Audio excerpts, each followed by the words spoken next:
तर चला ताईंनो, good afternoon. जे बी काय आहे ते संध्याकाळचे वाजलेले आहेत 7 आणि मी बनवित आहे पावभाजी. तर पावभाजीसाठी असं सगळं घेतलं ते हे काळं काय तुम्ही म्हणताल, 1 मिनटं तुम्हाला दाखवते. तर हे आहे आपल्या खड्या मसाल्यातला एक प्रकार आहे.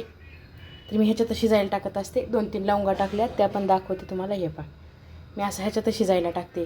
बाकी सगळं गोबी, टोमॅटो, बटाटं, कॅरेट, बीटरूट सगळं टाकले. असं हिरव्या मिरच्या टाकल्यात आणि खाली बुडाला काय आहे तर मी पावभाजीत थोडीशी तुरीची डाळ घालत असते.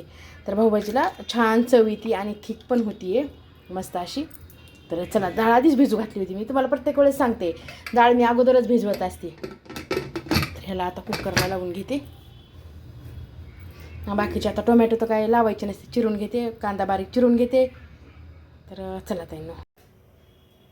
हाय हॅलो मैत्रिणींनो, कशा सर्वजणी? मजेत ना? आणि मजेतच राहायचं. तर आज व्हिडिओची सुरुवात झालेली आहे संध्याकाळी 8 वाजता. काय करू, दिवसभर कामाला टाईमच मिळाला नाही. म्हटलं चला जेव्हा होईल तेव्हा होईल. तर चला, सर्वांना सर्वप्रथम श्री स्वामी समर्थ आणि स्वामी महाराज तुमच्या सगळ्या चांगल्या इच्छा पूर्ण करून हीच महाराजांच्या प्रार्थना करते. व्हिडिओला सुरुवात करते. कसं असते मैत्रिणींनो, आपण जे द्याल तेच मिळत असते. त्याच्यामुळे चांगलं द्या, चांगलंच मिळते. एक म्हणजे माझा विचार आहे. आणि महाराजींचं बी एक समजा की आपण चांगलंच द्या तर चांगलंच मिळतंय. त्याच्यामुळे जसं द्याल तसंच मिळत असते. त्याच्यामुळे चांगलं द्या, चांगलं मिळतंय. आणि चांगलं ना सगळ्यांसोबत, भले समोरचा कसं आहे असू द्या, काय फरक पडते ते त्याचे संस्कार किंवा त्याची जे बी काय आहे ते असेल. आपण तर चांगलंच राहायचं. आपले संस्कार चांगले आहेत, आपण चांगले आहेत म्हणून आपण चांगलं राहायचं. समोरचं वाईट आहे म्हणून आपण वाईट नाही व्हायचं. समोरचं ते त्याच राहिलं, आपण चांगले आहेत, आपण चांगलंच राहायचं सगळ्यांसोबत. हे माझे विचार आहेत बरं का ताईंनो. पटले तर नक्कीच कमेंट करा. तर चला, आता मी काय करायले, जसं की म्हणलं भाऊ आलाय, बाळू आलाय. तर आता मी करत आहे पावभाजी. 1 मिनिट दाखवते. तर चला, पावभाजीसाठी काय घेतलं आहे तर हे पहा, मी घेतलेलं आहे पावभाजीसाठी हे मसाले सगळे ह्याच्यात व्यवस्थित असे काढून घेतले. अद्रक लसूणची पेस्ट करून घेतली. हे पहा, आणि टोमॅटो चिरून घेतला. आणि हे कांदा जो आहे तर दुपारी ह्याच्यामध्ये काय केलं तर मी पापड तळले होते जेवण्यासाठी. तर तेलाची कढई होती म्हणून कांदा ह्याच्यातच टाकून घेतला. चिरून त्यांनी दिला आहे, मला येत नाही एवढा बारीक कांदा चिरता. मिस्टरांनी कांदा चिरला आहे, मदत करते थोडीफार. आणि परवा दिवशी तुम्हाला दही दाखवायचं विसरून गेलते, लावलेलं दाखवेल तर पुन्हा लावल्याच्या नंतर झाल्याचं दाखवायचं विसरून गेलते. तर हे पहा, हे आहे आपलं दही. बघा, हलतसुद्धा नाही आहे. तर असं तुम्ही पण लावून बघा. किती उन्हाळा असो काही वस्तू एकदम व्यवस्थित होतं आहे दही लावल्याच्या नंतर. फक्त लावायचं व्यवस्थित. ह्याची वाफच गेली नाही कुकरच्या. अजून सगळ्या भाज्या वगैरे त्याच्यातच मी हे करून घेतल्या.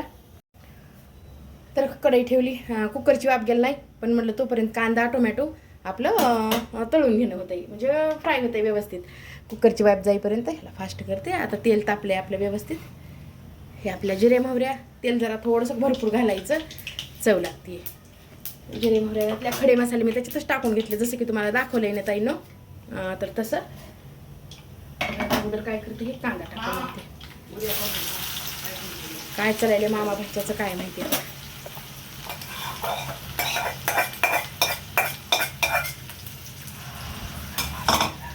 छान वास यायला, छान स्मेल यायला, जयबा येऊन सांगायला इथं. आणि अद्रक लसूणची पेस्ट व्यवस्थित. तोपर्यंत कुकरची पण वाफ जाते म्हणून म्हणलं अगोदर कांदा टोमॅटो छान असं तळून. आणि कांदा जेवढा बारीक चिरताल ना तेवढा छान तळल्या पण जात आहे आणि चवीला पण छान लागतं. तर चला, तळून घेते आता. त्याला कुकरची काय वाफ गेली नाही अजून ताईनं, बघते आता.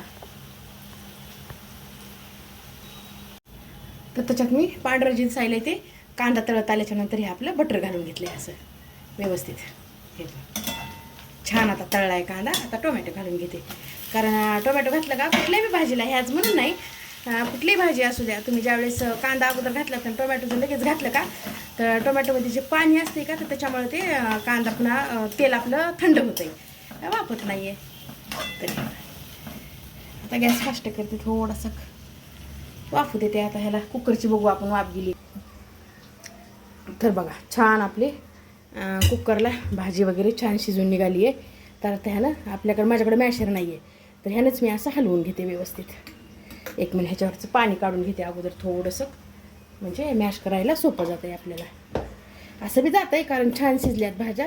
ह्याच कढईत पाणी काढून घेते. त्याच्यात कांदा ठेवला होता ना मी कारण कढईमध्ये, ह्याच्यामध्ये असं हे व्यवस्थित दाखवते तुम्हाला. सगळं छान शिजलं आहे, मॅश पूर्ण मस्त असं 6, 7, 8 शिट्ट्या जर घेतल्या ना तर व्यवस्थित शिजतंय सगळं ताईंनो. हे पहा, मॅशरची गरज नाही, ह्यानं सुद्धा असं मॅश होतं व्यवस्थित असं केल्याच्यानंतर. हे बघू शकतात.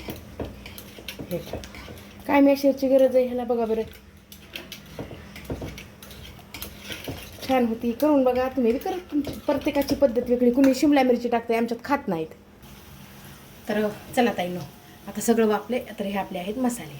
तर सगळे मसाले असे मी व्यवस्थित अगोदरच म्हणजे जसे पाहिजे चवीनुसार काढून घेतले होते. त्याच्यात घालून घेतले सगळे मसाले वगैरे.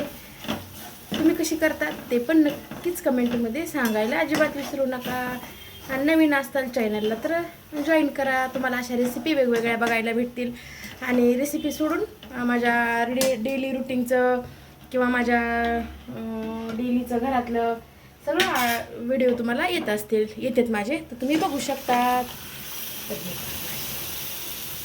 तर भरपूर केली. भरपूर का केली तर दुसऱ्या दिवशी पण लेकरांना मुलांना आवडती ताईनं, आवडीनं खाते. तर त्याच्यामुळे थोडीशी जास्त केली मी. तर हे आपल्या भाजीला बघा कलर पण किती सुंदर आलाय. तुम्ही कसे करतात ते पण नक्कीच सांगा कमेंटमध्ये. आणि माझी आवडली असेल तर ते पण नक्की सांगा. नवीन असताल तर जॉईन करा नवीन नवीन रेसिपी बघण्यासाठी. तर चला झाली आता ह्याला 10 मिनटं शिजू देते. मीठ राहिले टाकायचं, मीठ टाकून पण घेते. मीठ आता तुमच्या चवीनुसार टाका ताईंनो, मी माझ्या चवीनुसार टाकते. आपलं जसं आपण खातो तसं टाकायचं मीठ. हे माझं मिठाचं आहे, किती छान आहे, सुंदर आहे की नाही. थोडंच मीठ आहे, थोडं थोडं यायला काढायला ह्याला घासायचे म्हणून मीठ काढलं नाही मी. आता लिंबू आहे आपल्याकडं आणि कांदा पण तुम्हाला दाखवते बारीक चिरलेला त्याच्यावर टाकण्यासाठी. तर हे पहा मस्त आता सुंदर बारीक कांदा चिरून दिलाय, ह्यांनी दिलाय चिरून. किती छान आहे बघा, छान चिरते. तर आता उद्या चतुर्थी म्हणून हे आणले, तर हे चिप्स आणले. इथं खूप छान चिप्स भेटते बरं का ताईंना. एक मिनिट दाखवते निघते. आणि ठेव असे तिला सोनूला होतील डब्याने न्यायला. थांब की पाव, थांब थांब थांब. तिला पाव बटर लावून काय जे घे ना, मागायचं रे भैया. हां घे, खून व्हायला नुसतं, मला काय माहिती होईल तुला काय पाहिजे. तर हे असे पाव भेटते तर छान असे बघा. आता ह्याला आता हां नाही काही नाही तसं. ह्याला मधून कापून भाजून घ्यायची. तर बताई बघू आणि मी कट करून देते, तू घे भाजून. तर हे बटर काढलं का अगं, असं खाली कशाला ठेवायचं, प्लेटीत ठेवायचं. हे बटर लावून आता भाजून घ्यायची पाव. भाजी झाली आपली तयार. असे मी तिला कट करून देते, तिला भाजून घे. हां ठेव, झालं काय त्याला रबल लाव भैया, खराब होतं ते. तर झाली ताईनं आपली भाजी तयार. मस्त अशी बघू शकता, छान छान कलर आलाय आपल्या भाजीला. आणि इकडं तवा ठेवलाय मी बटर टाकून. आता पाव भाजून घ्यायचेत मला. तर हे पहा काय चांगलं आहे, चांगले.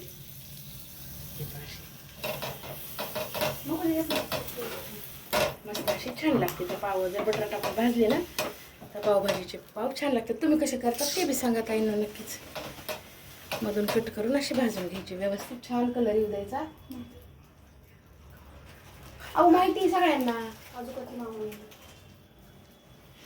मी हे आणलं मी ते आणलं. हे पहा अजून कलर येऊ द्यावा लागेल थोडासा. तर आपली पावभाजी तयार. पावभाजी कशी करायची तर मी माझ्या पूर्ण व्हिडिओमध्ये दाखवलेले ताईंनो. तर अशी पावभाजी एकदा नक्कीच करून बघा, छान झाली आहे. कांदा असा टाका त्याच्यावर आणि छान लागतं आहे. हे लिंबू आहे, लिंबू पिळा. मस्त अशी पावभाजी. हे पहा. तर ही पावभाजी जर तुम्हाला करायची असेल तर माझा व्हिडिओ पूर्ण बघा आणि तिथून तुम्ही पावभाजी करू शकतात. तर चला ताईंनो, कशी वाटली माझी पावभाजीची रेसिपी पण ते पण नक्कीच कमेंट करून सांगायचं. तर चला, गरमी आहे, खूप घाम यायला मला आता. चला आता खाऊन घेतो आम्ही पावभाजी. आणि व्हिडिओ जर आवडला तर लाईक शेअर सबस्क्राईब करायला अजिबात विसरायचं नाही. नवीन कुणी जर असताल तर चॅनलला सबस्क्राईब करा. नवनवीन रेसिपी तुम्हाला नक्कीच बघायला मिळतील. तर चला ताईंनो, ह्या व्हिडिओचा इथंच एंड करते. सर्वांना श्री स्वामी समर्थ. बाय.